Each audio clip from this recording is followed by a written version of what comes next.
Hoje é a última palavra da série Coisas Maiores. Repita comigo assim: Coisas Maiores.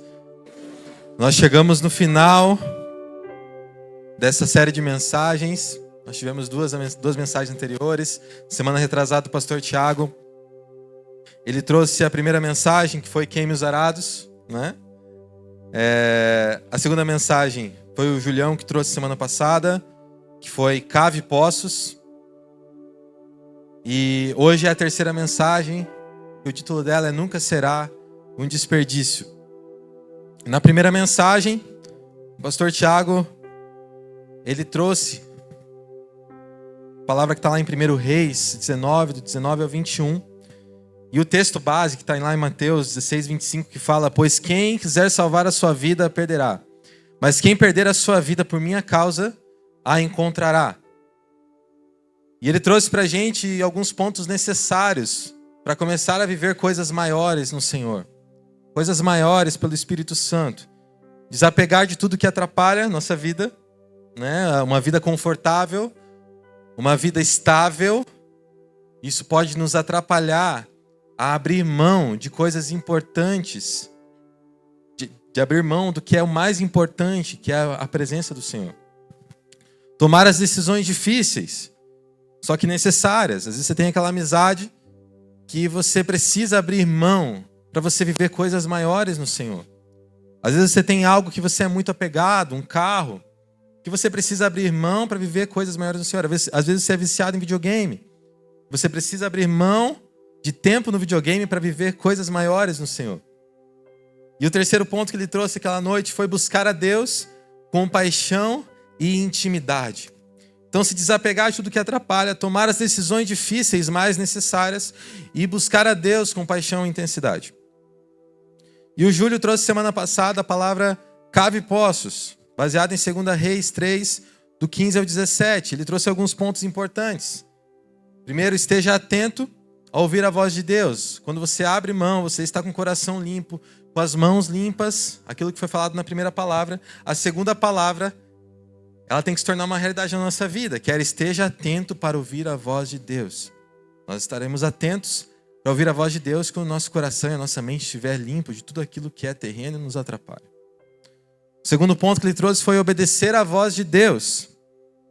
Você pode pedir chuva, só que Deus, Ele vai te dar uma pá antes de enviar a chuva, para você cavar os seus poços e crer que Ele vai cumprir a promessa dEle.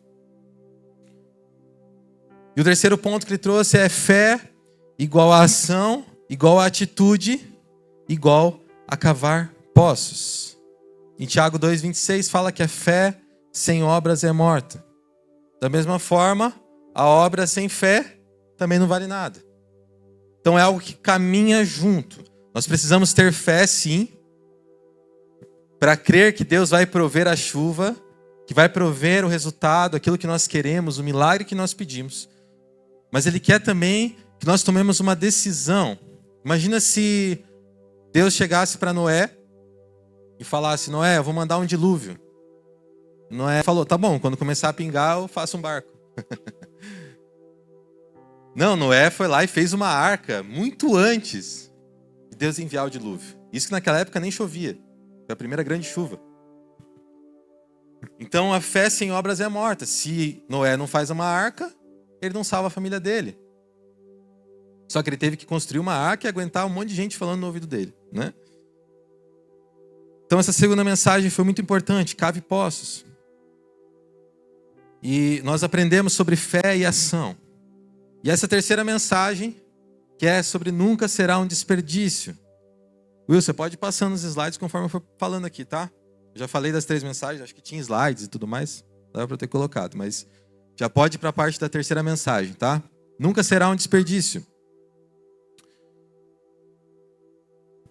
E o que eu quero trazer para vocês é sobre o lado difícil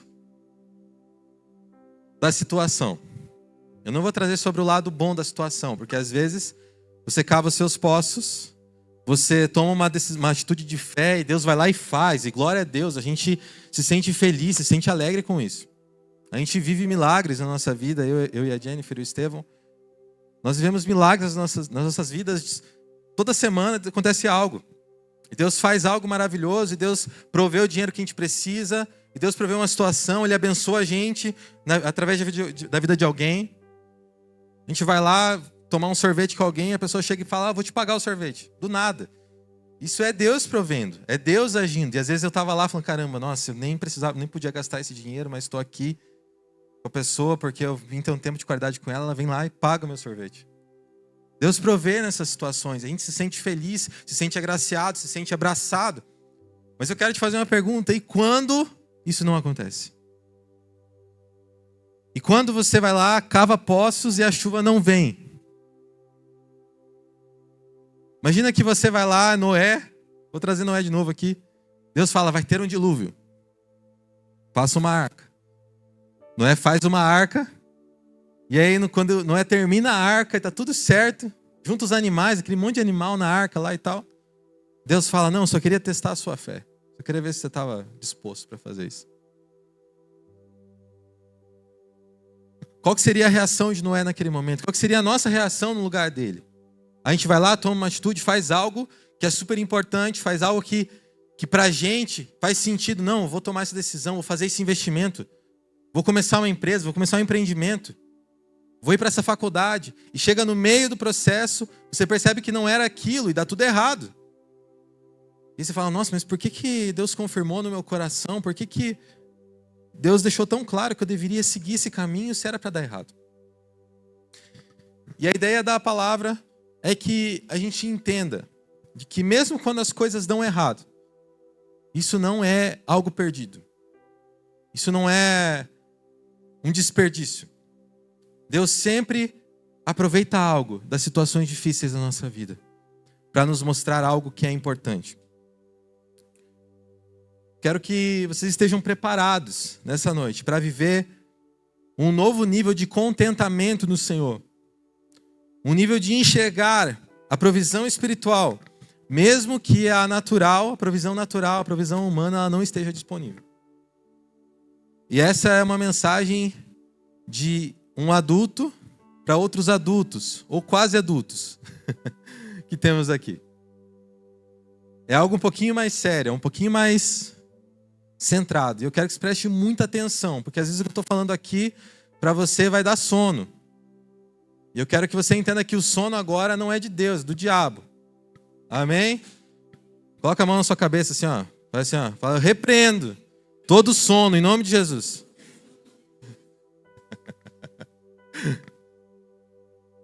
Ato profético. Deixa eu tomar uma água. Eu acho que eu vou falar bastante depois. Olha para essa pessoa do teu lado aí, ó.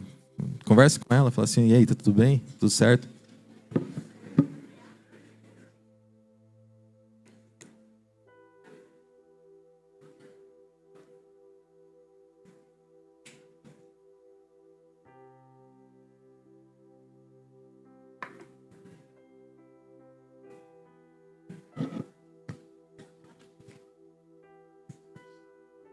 Se não estiver bem, já ora para essa pessoa aí, ó.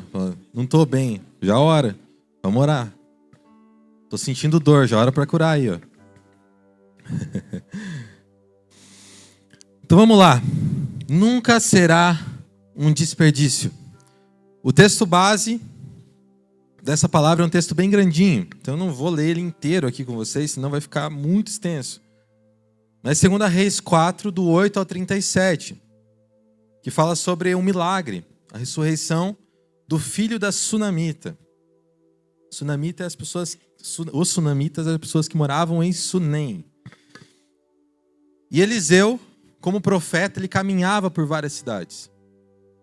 Ele visitava as cidades, ele andava pelas cidades porque ele era um profeta do povo de Israel naquele tempo.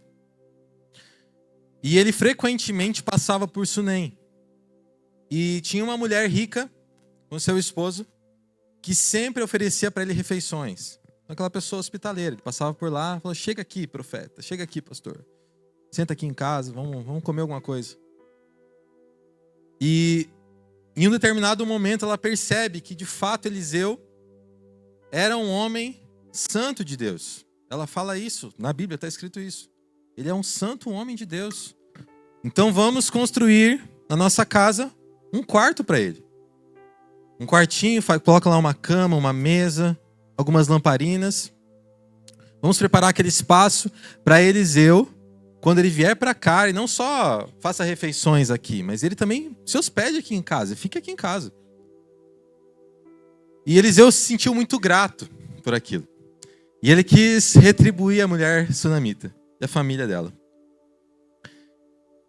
E através de Geazi, que era o esposo dela, ele descobre que essa sunamita era estéril.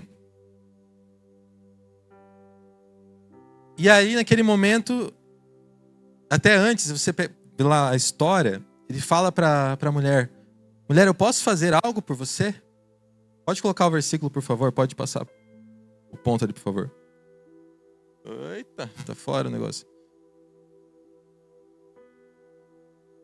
Ele pergunta: mulher, eu posso fazer algo por você? E a mulher fala: não, tá tudo certo, tô bem, tô satisfeita com a minha família. Tá tudo certo, não precisa fazer nada. Nós conhecemos várias pessoas, quando você chega e fala: não, você precisa de algo. Não, tá tudo bem, tá tudo certo. E aí Eliseu descobre através de Geazi que ela era estéril. Eu falei que Geazi era esposo dela, mas não era não, desculpa. Viajei aqui na maionese. Geazi era um homem que caminhava junto com Eliseu. E ele descobre que a sunamita era estéril e o esposo dela era idoso. Ou seja, impossível dela engravidar. E aí Eliseu, né, batendo bem das ideias, ele vai lá naquela mulher e fala: ei, no ano que vem, na mesma época, você vai estar esperando um filho. Na verdade, você vai estar com o filho no colo. E a mulher falou: não me alimente as esperanças. Não fica falando essas historinhas. De certo? Porque ela já estava muito decepcionada com o que as pessoas falavam para ela. E a profecia, ela se cumpre. O menino, ele nasce. E depois de um bom tempo, com o menino grande, esse menino estava com o pai dele trabalhando no campo, acompanhou o pai dele no campo. E ele, na Bíblia, fala isso. O menino fala: ai, minha cabeça! Ai, minha cabeça! E ele começa a passar mal. E o pai desse menino leva esse menino para a mãe dele. O menino fica com ela e ele morre nos braços dela.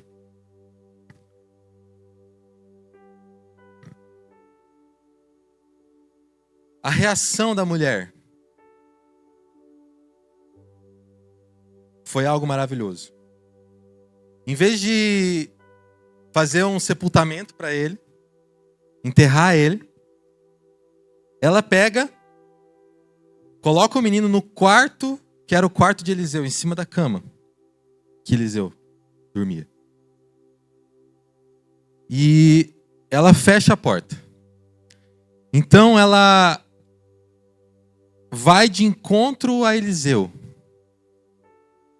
Fala para o esposo dela: não, eu vou encontrar Eliseu. O esposo dela fala: não, mas teu filho está morto. Por que você vai lá? Nem é um dia importante para você ir lá perturbar ele.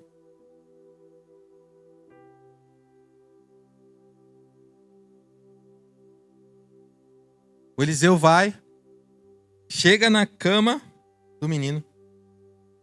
A Bíblia diz que ele deita sobre o menino. O menino está deitado, morto na cama. Ele deita, diz que mão com mão, cabeça com cabeça, pés com pés, para esquentar o menino.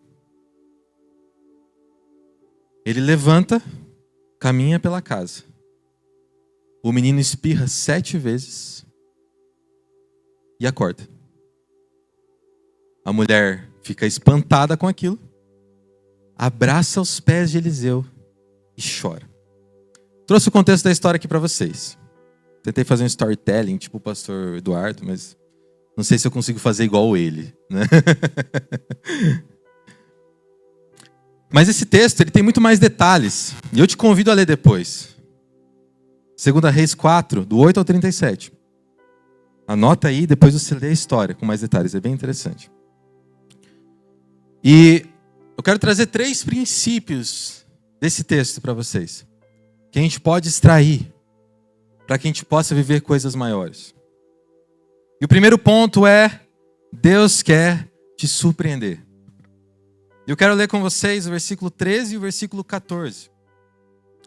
E eu estou lendo a versão A Mensagem, que é uma versão um pouco mais poética. Diz assim: por meio de Gease, Eliseu disse a ela: você tem feito muito para nos acolher e cuidar de nós. O que podemos fazer por você? Existe alguma coisa que você gostaria que pedíssemos ao rei ou ao comandante do exército? Ela respondeu: não há nada. Estou satisfeita e feliz com a minha família. Eliseu conversou com Gease: precisamos fazer alguma coisa por ela. Mas o quê? Gease disse: veja, ela não tem filhos e seu marido é idoso. Eliseu era um profeta e ele representava a voz de Deus naquele tempo. E os reis, eles buscavam os profetas para ouvir a voz de Deus. Os reis, eles não poderiam falar com Deus diretamente. Então eles buscavam os profetas. Mas existe uma verdade sobre as nossas vidas. E que hoje, todos nós podemos nos achegar a Deus e entender o que Ele tem para falar. Então antigamente o pessoal procurava Eliseu. Procurava outros profetas. Mas nós hoje podemos ir diretamente para Deus. Falar: Deus, estou precisando disso. Estou precisando daquilo. Amém? Amém? Estão aqui comigo? Hebreus 1, do 1 ao 2 fala assim: há muito tempo Deus falou muitas vezes e de várias maneiras aos nossos antepassados por meio dos profetas. Mas nesses últimos dias falou-nos por meio do Filho, a quem constituiu o herdeiro de todas as coisas e por meio de quem fez o universo. E aí talvez você já tenha tido alguns pensamentos intrusivos, né? Quem aqui já bateu o carro? Erga a mão, Heitor. Eu já bati o carro, inclusive lá no Iftael. Foi bem legal. Bem depois do acampamento. Fiquei bem feliz. Aí bati o carro. Qual é o primeiro pensamento que veio na cabeça? Vixe, não dizimei esse mês. Não dei oferta na igreja. Deus me castigou. Eu já pensei muito isso. Às vezes você não pensa, você já é liberto desse pensamento. Mas eu já pensei muito isso. É o devorador. É o devorador. Quem aqui já namorou? Tem gente que ergueu um monte de vergonha, né? Eu não perguntei quem não namorou, perguntei quem já namorou. Aí dá errado o namoro, termina o namoro, se frustra. Aí você já pensa, né? Putz, cara, achei que Deus tinha me revelado que era a pessoa certa. Achei que era essa pessoa. Poxa, olha o que Deus fez comigo. Aí às vezes você tem aquele colega de trabalho, folgado, que faz as coisas mais ou menos, que é amigo do chefe, e ele é promovido antes de você. Não vou perguntar se tem alguém assim, porque você não tem que achar as pessoas folgadas. Não acha as pessoas folgadas, elas só são desprovidas de trabalho. Providas de proatividade. Aí aquela pessoa é promovida antes de você, ou aquela pessoa que você não gosta tem sucesso em algo, você já pensa consigo já. Ixi, Deus, ele não gosta de mim. Deus não gosta de mim. Às vezes a gente tem esse sentimento de que Deus tá lá no céu assim, ó.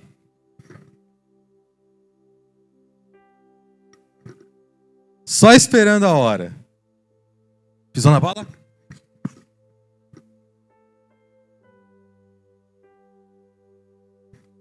Exclua esse pensamento da sua cabeça. Pelo amor de Deus. Deus, ele não pensa as coisas dessa forma. A verdade é que Deus, ele está pensando, ele está trabalhando em formas que às vezes a gente não entende e maneiras que às vezes a gente não entende de nos abençoar e de nos levar para o caminho correto. Às vezes o relacionamento que deu errado para você foi um livramento do Senhor, porque lá no casamento você ia sofrer. Às vezes a promoção que você não ganhou hoje é um ensinamento do Senhor para a sua vida para que você possa crescer no futuro muito mais. E eu vou dar um testemunho breve sobre o meu trabalho. Eu troquei de empresa recentemente, faz 4 meses mais ou menos. E na empresa que eu estava há 4 anos, eu sabia que eu precisava ser mais proativo e ser melhor no meu trabalho, para que eu pudesse ter uma promoção. Mas eu não estava conseguindo, e não era porque eu não me esforçava. Minha esposa está de prova, eu trabalho em casa, mas eu não sou folgado, né? Tem gente que fala, home office, o cara fica lá na praia, né? Trabalhava, me esforçava, mas as coisas não andavam, não fluíam, não conseguia fazer. Às vezes eu deixava de fazer coisas básicas, eu falava, cara, mas por que eu esqueço de fazer isso? Por que eu falho nisso, falho naquilo? E chegou um momento que eu entendi, e Deus proveu um outro emprego para mim, que eu entendi que não era eu o problema, mas o lugar que eu estava já tinha acabado a minha estação. Eu precisava sair dali. Às vezes Deus está falando com você já. Às vezes Deus está... Putz, eu acho que eu preciso sair daquele lugar, cara. Está me atrasando. Quantas pessoas que eu conheço que estão travadas num trabalho, não saem de lá. Deus já está dando sinal para a pessoa. O cara deixa de pagar o FGTS. O cara paga atrasado o salário. Eu recebo o salário em 3 vezes no mês. E tá tudo bem para a pessoa. Ó, Deus dando sinal para você. O cara paga errado.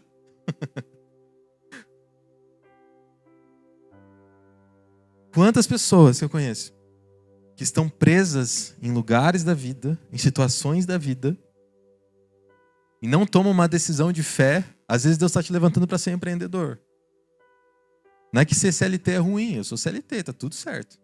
Tem CLT que ganha super bem. Que está no lugar que deveria estar. Tem concursado que deveria estar no lugar que deveria estar. Tem empreendedor, tem que ser empreendedor. Às vezes Deus não te levantou para ser empreendedor. Te levantou para ser CLT e tá tudo certo. Você não é mais pobre por causa disso, não. Tá? Só não fique no CLT ganhando 1.500 todo o resto da vida. Pelo amor de Deus. Cresça. Evolua. Mas, trazendo o desfecho do meu testemunho, né, que eu viajei aqui já. Eu mudei de trabalho. Precisa de alguma coisa? Não?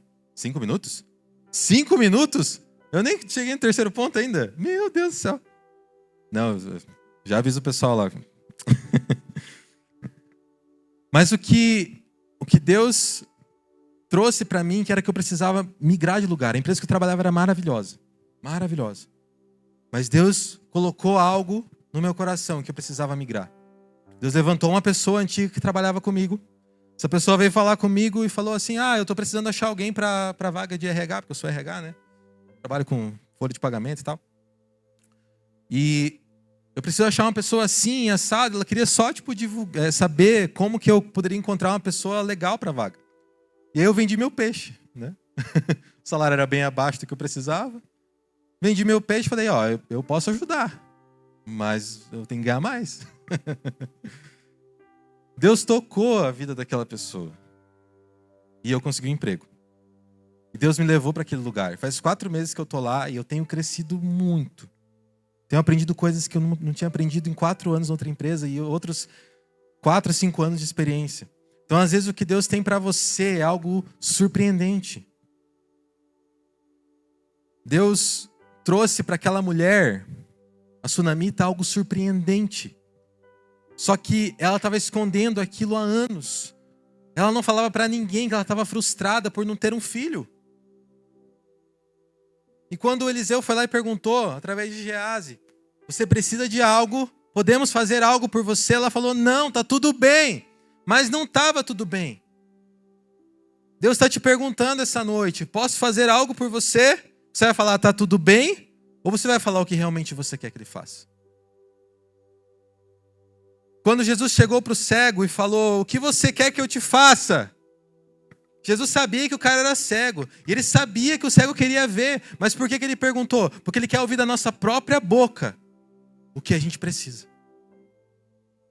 Quando o cego falou, eu quero ver, Jesus foi lá e fez o homem ver. Não esconda a sua necessidade. Não tem problema nenhum as pessoas saberem o que você precisa. Você não precisa sair falando para todo mundo, logicamente. Mas não guarde isso para você em 7 chaves. Não viva frustrado. Não viva frustrada. Eu vou pedir perdão, pessoal da gestão de programação, que eu vou passar um pouquinho do tempo. Mas vai dar tudo certo, tá? Mais 40 minutinhos eu finalizo. Tá bom? Eu até perdi o ponto aqui. Quero que vocês entendam que o que está lá em Jeremias 29, do 11 ao 13, é uma realidade para a nossa vida. Deus fala lá que Ele tem planos de bem para nós. Olha para essa pessoa do seu lado. Dá para acordar. Fala assim, Deus tem planos de bem para você. Isso é uma realidade em Jeremias. Jeremias trouxe isso na Bíblia. Ele tem planos de nos fazer prosperar e de não causar dano na nossa vida. Deus, Ele não quer que você sofra, mas Ele vai usar o sofrimento para te abençoar. Ponto 2. Deus vai usar a sua dor para te levar a um propósito maior. Eu quero te falar, Deus, Ele não causa a dor. Ele não causa as dores, mas Ele usa as dores para acelerar o nosso processo de crescimento. Ele não causa as dores. Ah, nossa, Deus está me fazendo sofrer. Uma palavra que eu uso muito, uma palavra que eu já ouvi muito, é, estou passando pelo deserto do Senhor.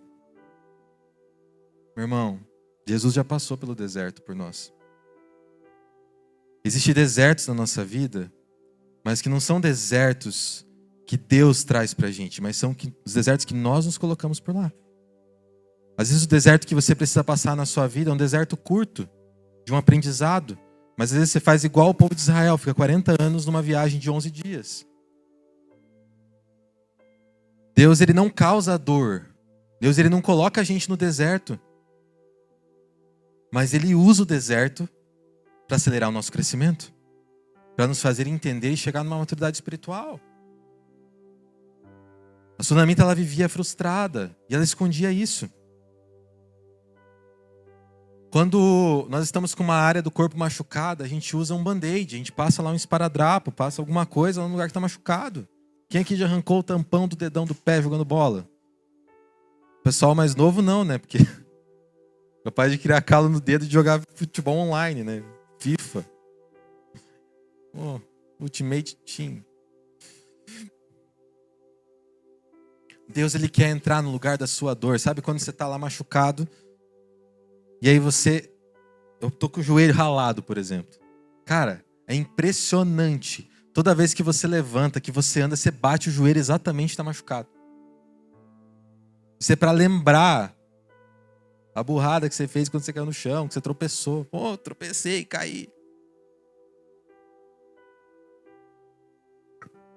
A dor, ela faz nos lembrar da situação que aconteceu para chegar naquela dor. Toda vez que a gente bate, que a gente encosta, que a gente cutuca, aquilo nos incomoda.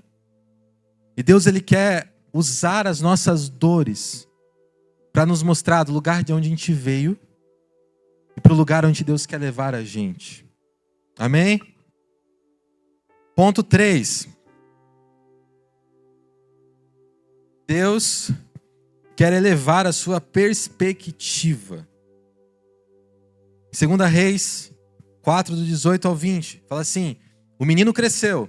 Certo dia ele acompanhou seu pai, que estava trabalhando na colheita. De repente o menino gritou: ai, minha cabeça!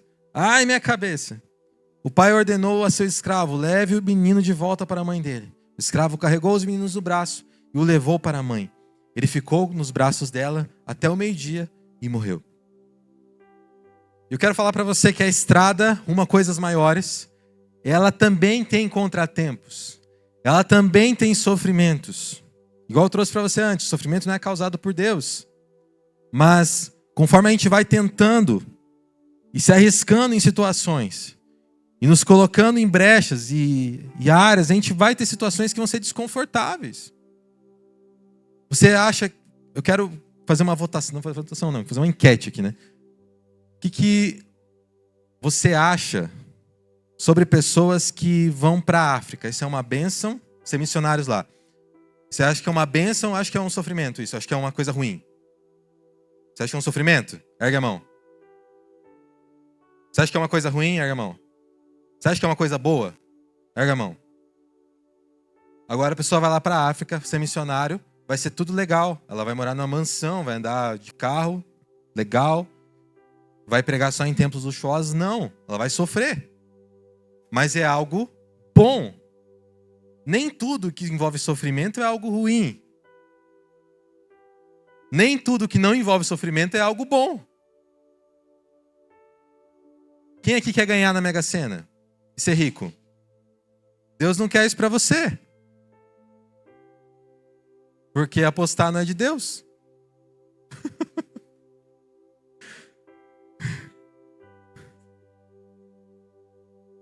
Às vezes, alguns aqui vão ter uma condição financeira muito boa. E isso não é um problema. Agora, você já viu alguma pessoa que ganhou na Mega Sena, ganhou uma bolada e hoje está super bem? O cara gastou tudo. Porque a riqueza foi para alguém que Deus não levantou para ser rico. O dinheiro foi entregue para alguém que Deus não levantou para ter dinheiro.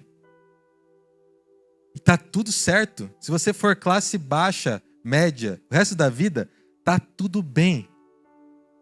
Desde que você faça bom uso daquilo que Deus colocou na sua mão. O próspero é diferente do rico. O próspero faz multiplicar um salário mínimo. O rico perde todos os milhões de reais que eles têm. Eles gastam, eles usam, eles ostentam. O pessoal sonha em ser jogador de futebol. Para quê? Para ter dinheiro. Não porque lá no meio do futebol você precisa evangelizar. Não porque Deus te levantou para ser um jogador cristão lá no meio. Hoje eu vejo um movimento, graças a Deus, dentro do futebol, de jogadores que crescem, que estão lá dentro e que são cristãos. Que pregam o evangelho, que levam pastores e fazem cultos e oram e fazem células. E glória a Deus por isso. Mas a motivação para fazer as coisas é o que interessa, é o que importa. E Deus, Ele quer elevar a sua perspectiva. Ele quer fazer com que você enxergue as coisas diferente. Ele quer que você não enxergue as coisas como um ser humano qualquer, normal.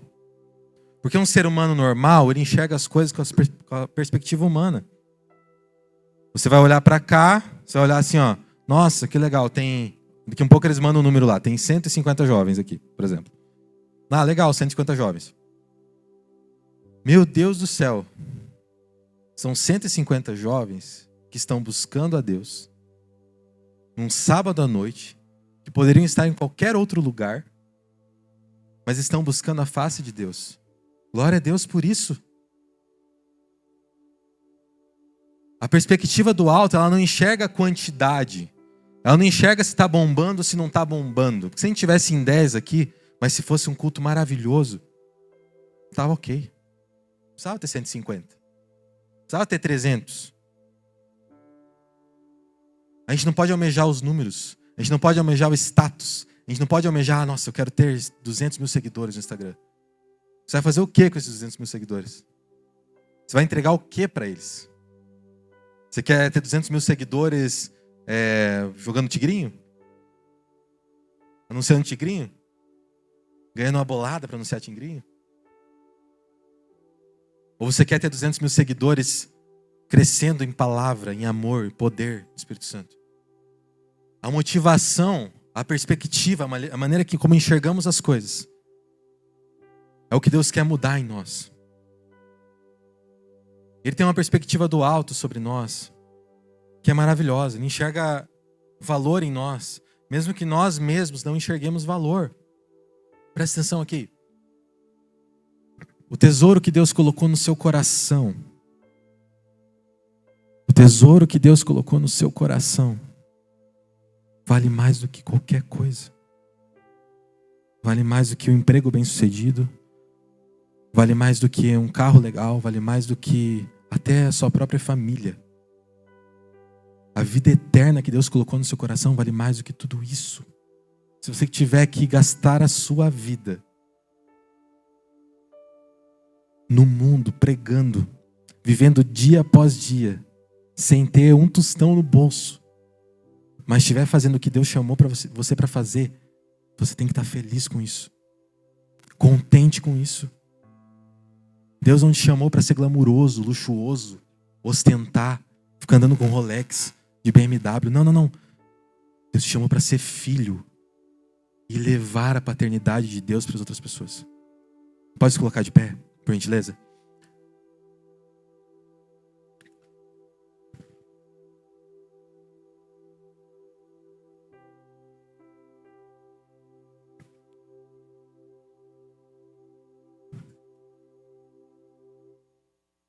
Coloca a mão no seu coração, repita comigo, diga assim: Deus já viu o final da minha história. Se Deus viu o final da sua história e você não sabe nem o que vai acontecer amanhã, em quem você vai confiar? Em você mesmo ou em Deus?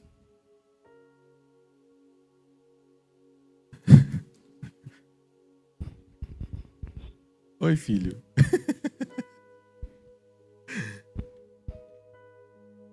Ixi, traz ele aqui. Traz ele aqui. Vem aqui. Vem, papai. Vem. Eu vou aproveitar a analogia já. Vem, filho. Vem, papai. É verdade. Vem, papai. Ih, não foge. Vem, papai.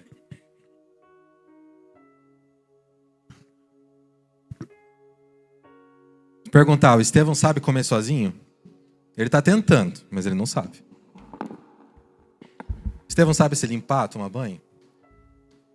Em que ele confia para isso? Em mim e na Jenny. Agora eu vou te perguntar, você sabe o que vai ser da sua vida amanhã? Você sabe o que vai ser da sua vida daqui a um mês? Você sabe se você vai ter dinheiro ou não vai ter daqui a um mês? Você sabe se vai ter comida ou não vai ter comida daqui a um mês? O que você tem que fazer? Ser um bebê.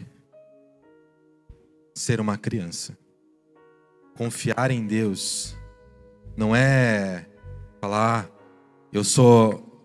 já tô ficando adulto, tô ficando maduro, tô tomando minhas decisões.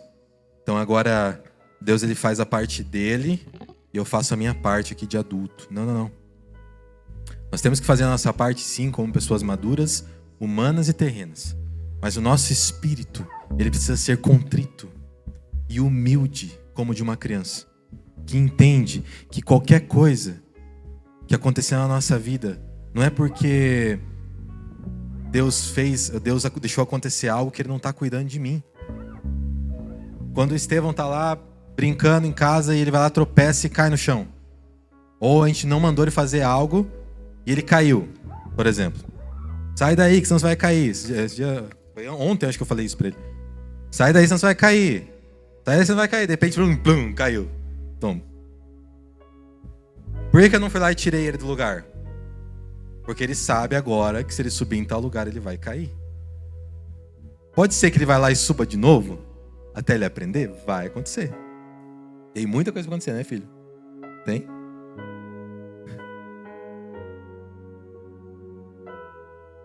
Agora, Deus às vezes deixa acontecer algo na sua vida, que não é porque ele é mal, porque que ele deixou acontecer isso. Não, não. Deixa que você aprenda. Sai daí, cabeçudo. Tá doidão? Para de ir pra esse lado, cara. A gente fala aqui, eu vou jogar isso. Ai, Jesus. Eu vou jogar isso na roda. A gente fala aqui, gente, julgo desigual. Não namore alguém que é de fora da igreja. Não namore alguém que é do mundo. Não faça namoro evangelístico. Aí a gente vê o irmão, o jovem, chegando com um namoro, que a gente nem sabe quem que é a pessoa. A pessoa não é crente, a pessoa é de fora. Fala, meu Deus do céu, o que essa pessoa está pensando? A gente está falando para ela, não namora alguém de fora da igreja. Não namora alguém que não é crente. A pessoa vai lá e namora. O que vai acontecer? Ou vai casar, Deus vai fazer um milagre, porque acontece, Deus queira. Ou vai quebrar a cara, o que é muito provável que aconteça. Agora, você quer quebrar a cara ou não quer? Você prefere quebrar a cara ou você prefere aprender com a primeira chamada que o Senhor está dando para você? Feche seus olhos, por gentileza. Vamos apagar as luzes aqui, vamos cantar essa canção. Quero que você entregue nesse momento a sua vida para Ele, o seu pensamento e o seu futuro. Deus, Ele não quer decisões rasas. Às vezes tem algo que está te atrapalhando na sua vida. Tem algo que está te atrapalhando. E você não vai alcançar coisas maiores enquanto você não largar isso, enquanto você não abandonar isso. Enquanto você não assumir a capa de humildade do Senhor Jesus na sua vida. Então, nesse momento que a gente estiver cantando, faça a sua oração aí no seu lugar. Faça a sua entrega no seu lugar. Em nome de Jesus.